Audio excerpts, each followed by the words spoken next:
कुछ ही महीनों में शर्मीली को इस बीमारी से छुटकारा मिल जाता है। अब वो बहुत खुश थी। अब वो गबरू को भी बहुत प्यार करती थी।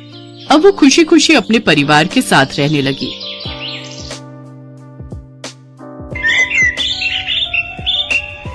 ललिता और उमेश मुजफ्फरपुर के पास बसे एक गांव में छोटा सा चाय का खोखा चलाते थे। रोजाना की जो भी कमाई होती थी उसी से ललिता और उमेश अपना और परिवार का गुजर बसर करते थे। परिवार में ललिता की ननद और 2 बच्चे थे।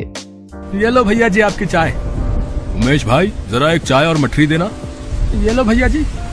अरे अरे ये बारिश तो बहुत जोरों की शुरू हो गई, पिछले 3 दिन से नहीं रुक रही।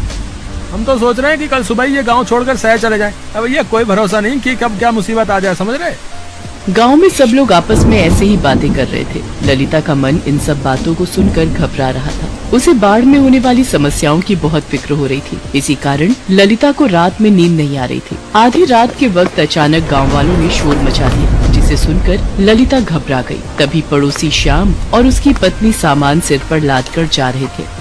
क्या हुआ श्याम भैया, आप सब ये सामान लेकर कहाँ जा रहे हो? ये सब गाँव वाले कहाँ जा रहे हैं? ललिता भाभी, नदी में पानी का स्तर बढ़ गया है। चेतावनी मिली है कि हमें इस इलाके को जल्द से जल्द खाली करना होगा। हाँ। ललिता जल्दी से उमेश को उठाती है, पर तब तक बहुत देर हो चुकी थी। नदी का पानी गांव में फैल चुका था। पूरा गांव बाढ़ की चपेट में आ चुका था।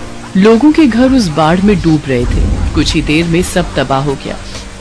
हे भगवान, अब क्या होगा? हम इस बाढ़ के पानी से कैसे बचेंगे? बंटी, पिंकी, जल्दी उठो, हमें यहाँ से जाना होगा। भाभी, ये सब क्या हो रहा है? बाढ़ में हमारा पूरा घर डूब गया है। माला, ललिता, तुम दोनों जल्दी जल्दी सामान उठाओ, हमें यहाँ से दूसरी जगह जाना होगा।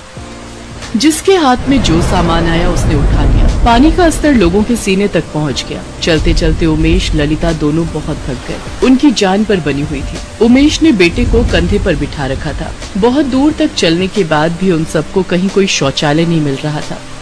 माँ,